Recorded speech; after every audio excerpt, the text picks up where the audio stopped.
Your Highness, Sheikh Mansour bin Zayed Al Nahyan, Deputy Prime Minister of the United Arab Emirates and Minister of Presidential Court, Your Highnesses, Your Excellencies, distinguished guests, ladies and gentlemen. It is a great pleasure to welcome you to the United Arab Emirates, to Abu Dhabi and ADAPEC. Our industry has convened here for almost 40 years, during which we have seen many challenges and many opportunities. And today, our discussions are happening at an absolutely pivotal moment. The solutions we agree on and the commitments we will make help shape the future of our world, because today, more than ever, energy is everybody's top priority. And we all know why. Right now, at this very moment, the global energy landscape is going through a perfect storm. Here are the hard facts. Global supply chains continue to be fragile. Geopolitics are now more complex, fragmented, and polarized than ever. Inflation is rising, and interest rates are pushing up the cost of borrowing and investing. It is no wonder then that the global economy is on a knife's edge. People ask, will there be a recession? And I ask, who among us can confidently predict the future? This is the backdrop we are meeting against here at ADAPEC. So when I started to think about what I should be saying here today, I thought long and hard. Should I dwell on the challenges we are facing, or should I use this platform to focus on the opportunities? And a few days ago, as I was briefing and updating our President, His Highness Sheikh Mohammed bin Zayed Al Nahyan, I asked his advice. His response was reassuring. He told me, we cannot ignore the realities on the ground. We need to face them. We don't shy away from challenges. We address them by adopting a positive mindset and by working out solutions with like-minded partners. And then he added, and remember, pursuing progress is in our DNA.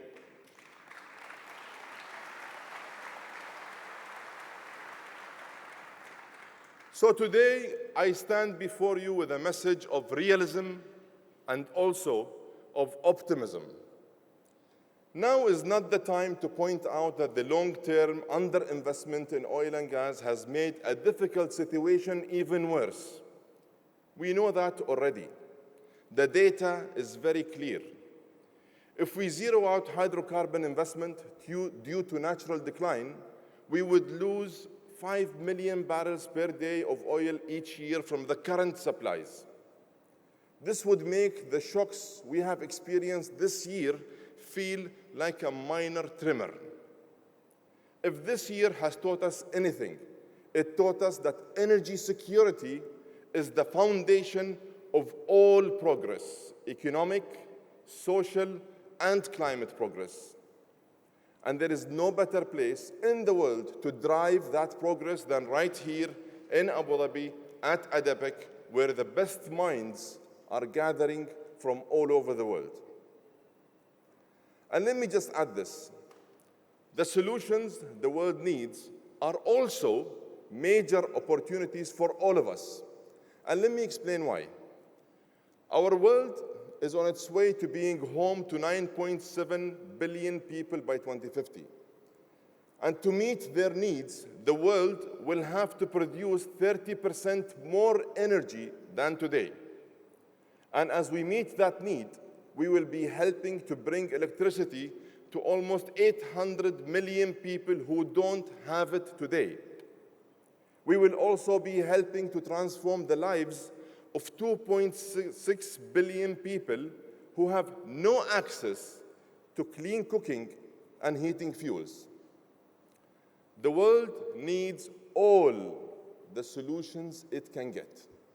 It is not oil or gas or solar or wind or nuclear or hydrogen. It is oil and gas and solar and wind and nuclear and hydrogen. It is all of the above.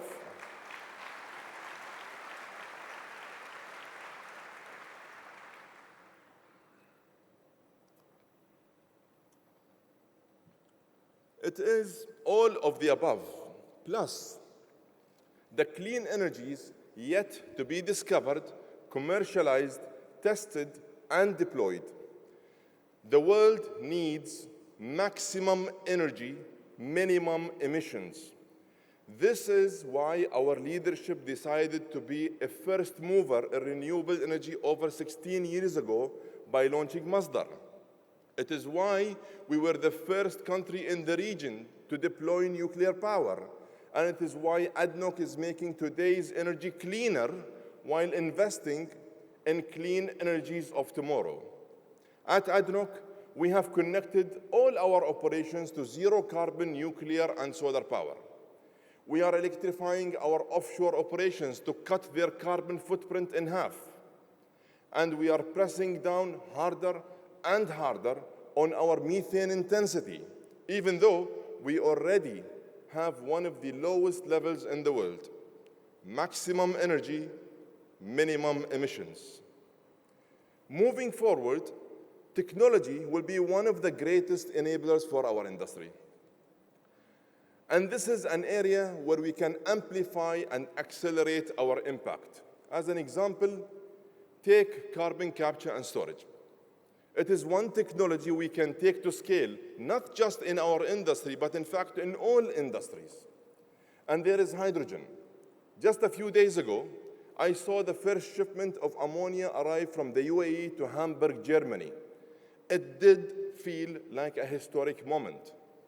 It was a first step in creating a hydrogen value chain and an important step in taking yet another industry and opportunity. And I'll say it again, maximum energy, minimum emissions. Ladies and gentlemen, with COP27 meeting in Sharm el-Sheikh next week, and as the UAE prepares to host COP28, the Emirates Climate Conference, our efforts should focus on new, bold, realistic, and pragmatic pathway that benefits humanity, the climate, and for sure, the economy. We need to hold back emissions, not progress. The world is looking for solutions, and I believe the energy industry can unite in a divided world to find them.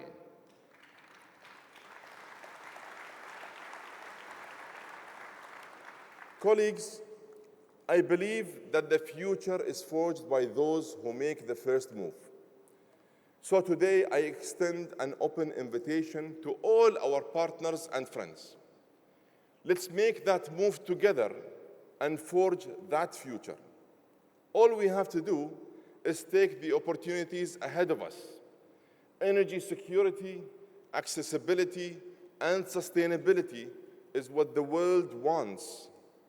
Maximum energy, minimum emissions is what the world needs. It is what we can give them. It is the reason we will together succeed. Thank you, and please enjoy the rest of the week.